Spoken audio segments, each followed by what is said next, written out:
Olá, meus irmãos, tudo bom, meus irmãos e minhas irmãs? Eu sou o reverendo Marcos Quaresma e gostaria de falar em poucas palavras sobre cosmovisão e a música. O que significa cosmovisão? O reverendo Ernest Maia, ele fala que cosmovisão é um termo que carrega um certo charme, uma certa robustez, ou até um termo que parece que está ligado mais à erudição, né? Uma coisa de intelectual, cosmovisão. Mas na verdade, cosmovisão é algo que diz respeito ao dia a dia de todos nós. Vem de dois termos gregos, cosmos, que significa mundo, e visão. Visão não no sentido meramente de você ver, mas no sentido mais hermenêutico, interpretativo. Como que nós vemos as coisas? Como que nós interpretamos as coisas que existem? Então, cosmovisão significa a visão do mundo.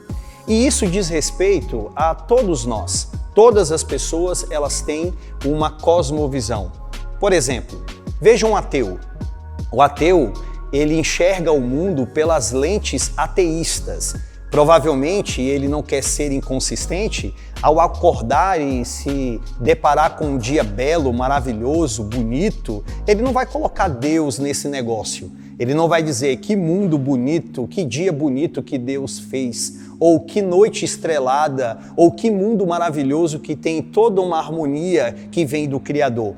Mas simplesmente ele vai interpretar todas essas coisas como surgindo aleatoriamente, fortuitamente, sem uma intervenção divina. É a cosmovisão dele. Assim também é a cosmovisão do budista, do shintoísta, do espírita, do católico, do evangélico ou daquele que diz que não tem nenhum tipo de religião. Todos vão interpretar o mundo através de algumas informações. Informações essas que eles adquiriram, seja pelos seus pais, na sua educação, ou então na escola, na faculdade, na igreja, no trabalho. Várias coisas vão influenciar a gente enxergar o mundo. Tem um teólogo que ele diz que nós interpretamos o mundo de uma forma consistente ou inconsistente, consciente ou inconscientemente. Então, de alguma maneira, nós vamos interpretar as coisas que existem no mundo. E o cristão, ele interpreta o mundo também de uma maneira, mas é a maneira correta, é a maneira como vem das Sagradas Escrituras. Dizemos que a forma de nós vermos o mundo é pelas lentes divinas, é por aquilo que Deus deixou para nós, que é a revelação bíblica. Então, como que nós interpretamos as coisas do mundo? Através de 4 grandes pilares: criação, queda, redenção e glorificação. Criação. Quem criou todas as coisas? Deus. E quem é esse Deus? Um ser perfeito, um ser puro, um ser eterno, um ser tripessoal. E tudo que Deus fez é perfeito, é bom. Se nós nos lembrarmos lá da narrativa do livro do Gênesis, no capítulo de número 1, versículo 31, é dito ali por Moisés, o servo do Senhor, que tudo que Deus fez é bom. E lá é dito que era muito bom todas as coisas. Então, a criação é boa. Mas só que o segundo grande pilar é chamado de queda, que é um termo técnico para se referir ao pecado, à transgressão de Adão. Então, tudo que Deus fez que é bom, pela quebra do pacto do homem, estas coisas se tornaram ruins. Estas coisas, elas foram degringoladas, elas foram deturpadas, e hoje a gente pode ver este mundo do jeito que está, não por culpa de Deus, mas por culpa do homem, por culpa da transgressão do homem. Então é a queda. Mas o terceiro grande pilar é a redenção.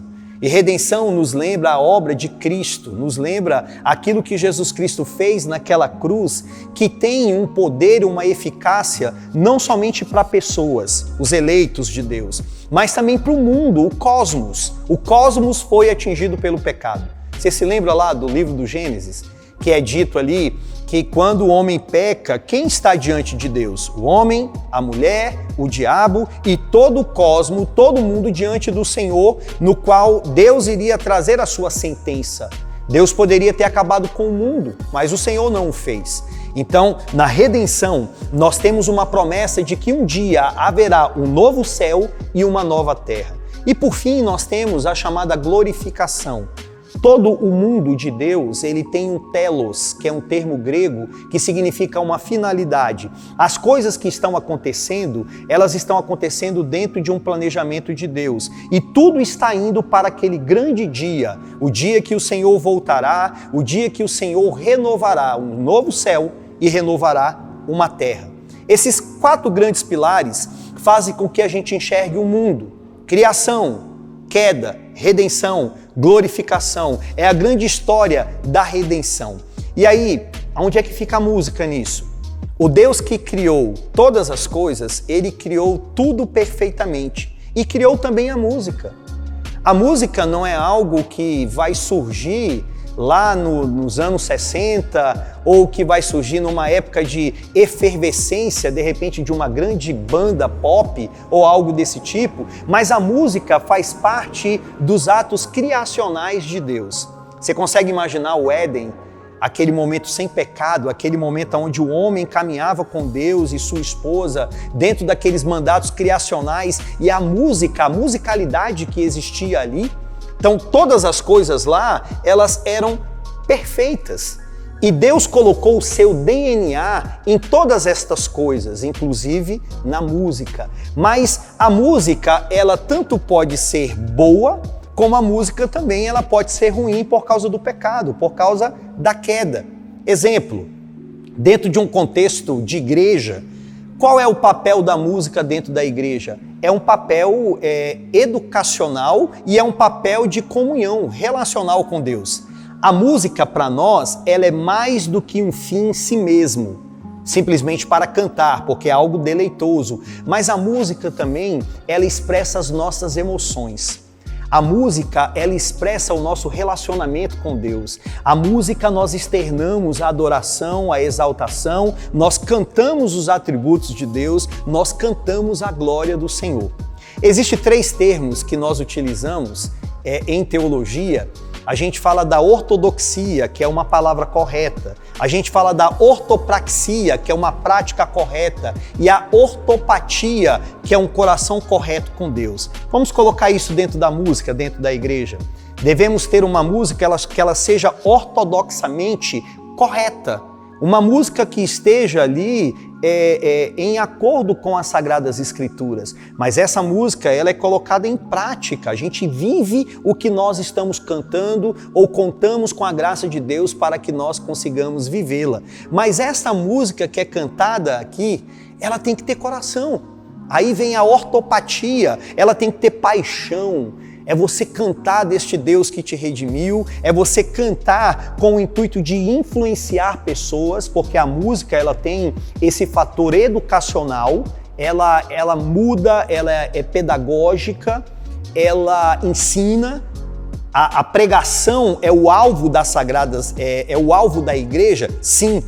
Mas a palavra cantada também ela é um alvo também, porque quando a gente está cantando as Escrituras, não estamos menosprezando as Escrituras, pelo contrário, estamos cantando a Bíblia.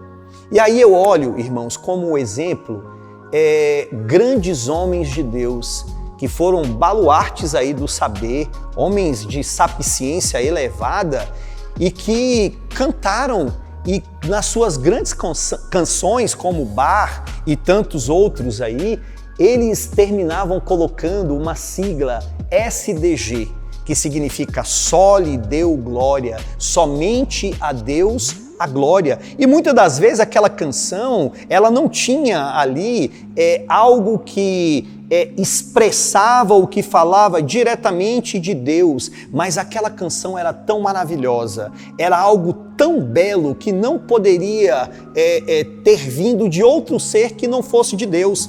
Por isso que essas obras maravilhosas, eles diziam somente a Deus a glória. Então, dentro da igreja, a gente canta no sentido de se relacionar com Deus, a gente canta para aprender as Escrituras e ensinar as Escrituras. E dentro de um contexto secular, se podemos dizer assim, né, se podemos fazer essa ruptura, o músico que às vezes não está cantando dentro da igreja ou que é da igreja, mas que não se sente à vontade para cantar na igreja. Ele também deve cantar para a glória de Deus? Certamente, meu irmão, certamente. Lembre-se que a música, ela influencia, que a música, ela ensina, ela é pedagógica, e tudo que você for cantar, cante da melhor maneira possível. Cante para a glória de Deus. Cante de uma maneira como que você tivesse o intuito ali de ensinar aquelas pessoas, de fazer com que aquelas pessoas percebam a glória de Deus em tudo aquilo que o Senhor criou. Certa feita, e aí eu termino, Martinho Lutero, ele foi interpelado por um jovem engraxate que chegou para ele e falou bem assim: Senhor Lutero, eu me converti, e agora? O que eu devo fazer? De certo que ele esperava que Lutero falasse para ele, né, largue essa profissão e agora você vai se dedicar à diaconia da igreja, ou você vai se tornar um presbítero, ou algo desse tipo. Mas Lutero falou: continue engraxando seus sapatos, faça os melhores sapatos e venda-os pelo preço mais justo, e assim você estará glorificando o nome de Deus. O que eu digo para você, músico, se Deus chamou você para você ser um músico, e esta é a vocação que você entende que você tem pelo Senhor, continue fazendo, faça-o da melhor maneira possível. Mostre as grandezas de Deus, seja cantando e falando no nome dele ou não, como o próprio livro de Esther, que não fala o nome de Deus, mas é um livro que todo ele aponta para a história da redenção. Fale do Senhor, cante, mas cante coisa boa, cante coisas que possa enaltecer o nome do Senhor. Criação, Deus criou tudo. Queda, as coisas bagunçaram. Redenção, as coisas estão sendo redimidas, inclusive a música. E glorificação, certamente no novo céu e na nova terra, para onde nós vamos, haverá música, e música de qualidade. Que Deus te abençoe, que Deus te use nesse mundo que é dele, ainda que seja um mundo que está caído, de pessoas caídas em pecado, mas Deus, pela sua graça e sua bondade, Ele ainda faz com que esse mundo seja um mundo musical. Glória ao nosso Deus. Um abraço a todos.